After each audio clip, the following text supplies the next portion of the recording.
अस्सलाम वालेकुम नाज़रीन, मेरा नाम मोहम्मद शुएब है और आप देख रहे हैं स्पोर्ट्स पाक टीवी। नाज़रीन, अब से चंद लम्हे पहले पाकिस्तान की टीम इंडिया की सरजमीन पे अपना कदम रख चुकी है और वहां पे बहुत ज्यादा फैंस आए हुए हैं और उन्होंने स्लोगन्स लगाना शुरू कर दिए हैं, जीतेगा भी जीतेगा, पाकिस्तान जीतेगा। यहाँ पे थोड़ी सी बदमज़गी जो है वो सिक्योरिटी की तरफ से की गई है, जहां पे कहा गया है कि पाकिस्तान के हक में कोई नारे ना लगाए जाएं, जबकि फैंस अपने प्लेयर्स को देखने के लिए बाबर जो कि ओडीआई के नंबर 1 रैंकिंग के बैट्समैन है उनको देखने के लिए बेताब थे और कई घंटों से इंतजार कर रहे थे कि वो पाकिस्तान का वेट करें, पाकिस्तानी खिलाड़ियों को अपनी नेकेड आई से देखें और उनके लिए स्लोगन्स लगाएं, उनको बकअप करें, चीयर अप करें। तो पाकिस्तान की टीम लैंड कर चुकी है। आफ्टर क्लियरेंस पाकिस्तानी टीम को तकरीबन 30 से 35 मिनट लगेंगे अपने होटल तक जाते हुए। पाकिस्तान जो है वो इंडिया के हैदराबाद का प्रीमियम होटल जो है पाक हयात होटल जो है उसमें रहेगी। वहां तक जाते हुए तकरीबन पाकिस्तानी स्क्वाड को 4000 सिक्योरिटी पर्सनल जो है वो केटर किए होंगे, उनके सिक्योरिटी के ऊपर होंगे। तो यहाँ पे इंडियन सिक्योरिटी काफी टाइट है और जैसे कि मैंने बताया कि 4000 पर्सनल जो है वो सिक्योरिटी पे मामूर होंगे। तो इस तरह की फुल प्रूफ सिक्योरिटी देने पर हम बीसीसीआई को शुक्रिया अदा करते हैं। ऑब्वियसली बाबर नंबर 1 बैटर हैं और पाकिस्तान जो कि अभी सेकंड नंबर पे ओडीआई में टीम है उसको इतनी सिक्योरिटी तो बनती थी। अब चलते हैं सेंट्रल कॉन्ट्रैक्ट की तरफ और कुछ ऐसी न्यूज की तरफ जो कि आप सुनना चाहेंगे। बैटिंग कंपनी को पाकिस्तानी हुकूमत बैन करने जा रही है।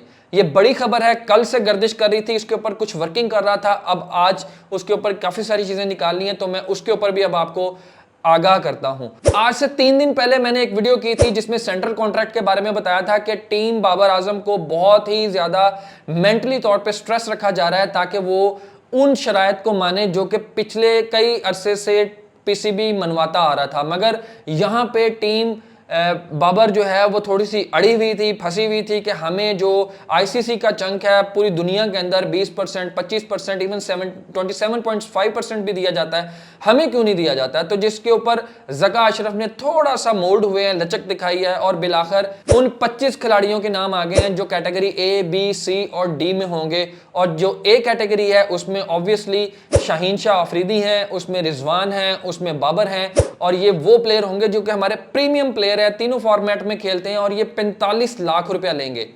जी हाँ, आपने बिल्कुल दुरुस्त सुना, 45 लाख रुपया पर मंथ लेंगे। इसके बाद उनकी जो एनएफटीज होंगी, जो आईसीसी के उनके इंटरव्यूज वगैरह होंगे वो भी उनको उनके पैसे अलग से दिए जाएंगे। इसके अलावा उनको डोमेस्टिक क्रिकेट में भी अच्छे पैसे मिलेंगे जो ये प्लेयर्स डोमेस्टिक खेलने के लिए जाएंगे। अलावा उन्होंने ये भी किया है कि जो आपको मैच फी मिलती थी T20 की, ओडीआई की, टेस्ट की, उनमें भी बहुत हैंडसम रेज लगा दिया। काफी दिनों से चिमगुइयां चल रही थी कि हो सकता है कि ये कॉन्फ्लिक्ट ना सॉल्व हो, जिसके ऊपर मैं कमेंडेबल जो जॉब है वो दी है ज़का अशरफ साहब ने, जिन्होंने ये टारगेट दिया था। मैंने आपको परसों की वीडियो में बताया था क्योंकि इंजमाम और जो ए कैटेगरी के तीनों प्लेयर हैं इनके एजेंट सेम हैं।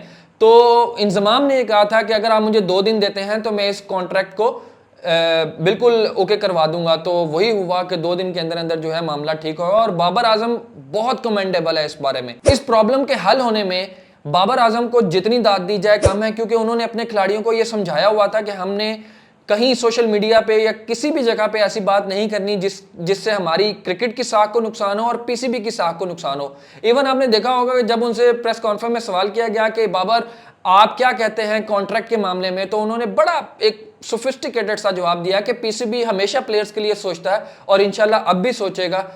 तो मुझे उससे आइडिया हो गया था कि इनकी जो रिफ्ट चल रही थी, सो कॉल्ड रिफ्ट चल रही थी, वो एंड हो चुकी है और प्लेयर्स को जो है वो अब इस चीज पे आमादा कर लिया गया है कि 3% इजाफी जो अब आपको पैसे हैं वो मिलेंगे।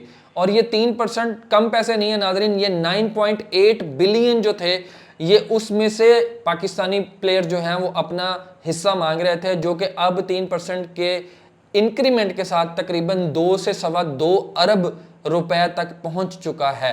अब आते हैं उस खबर की तरफ जिसको लेकर के रिजवान और बाबर खुसूसी तौर पे बहुत ज्यादा कंसर्निंग थे और वो था उन बैटिंग कंपनीज का लोगो लगाना जो उनकी शर्ट पे लगाते थे, जो कि प्लेयर्स ये समझते कि ये हराम की कमाई है, हम इसको नहीं लगाएंगे। तो हुकूमत पाकिस्तान ने अपने लेवल पे इस चीज को बैन करने का जो है वो इंदिया दे दिया है और ये गैम्बलिंग एंड बेटिंग एक्ट 1977 के तहत बैन किया गया है। आपको याद होगा कि 2022 में लंदन प्रीमियर लीग में जब बाबर आजम खेलने गए थे तो उन्होंने एक इंडियन सरोगेट कंपनी जो बेटिंग कंपनी थी उसका लोगो नहीं लगाया था। और इसी तरह मुल्तान सुल्तान के जब कैप्टन बने थे रिजवान, उन्होंने भी अपनी शर्ट के ऊपर एक स्टिकर और एक टेप लगा दी थी कि मैं इस कंपनी को स्पॉन्सर या इस स्पॉन्सर को जो है वो इंडोर्स नहीं करता, अपने एहतजाज रिकॉर्ड करवाया था। तो ये बिल्कुल ठीक है, अगर प्लेयर नहीं करना चाहता तो उसको इस चीज़ का फुली इदराक होना चाहिए कि ये चीज़ क्या है और उसके बाद उसको वो लगाना चाहे तो लगाए, नहीं लगाना चाहे तो ना लगाए। तो इसी तरह अब ये हुकूमती लेवल पे इन बैटिंग कंपनी को जो है वो बिल्कुल बैन किया जा रहा है। इनमें से जो कंपनी बैन होने जा रही है, अभी इनिशियली जो इंफॉर्मेशन आई है उसमें 1xBet है, उसमें दफा न्यूज है, उसमें वोल्फ 777 है जो कि मुल्तान सुल्तान की शर्ट पे लिखा हुआ था। एक दो और भी कंपनीज हैं जिनके नाम अभी कंफर्म नहीं है, वो कंफर्म होंगे तो इंशाल्लाह जरूर आपके साथ शेयर करेंगे। अगर आपकी कोई क्यूरी हो, कोई सवाल हो तो इसके नीचे कमेंट में जरूर बताइएगा, इंशाल्लाह उसका जवाब दिया जाएगा। Until the next time, Allah Hafiz.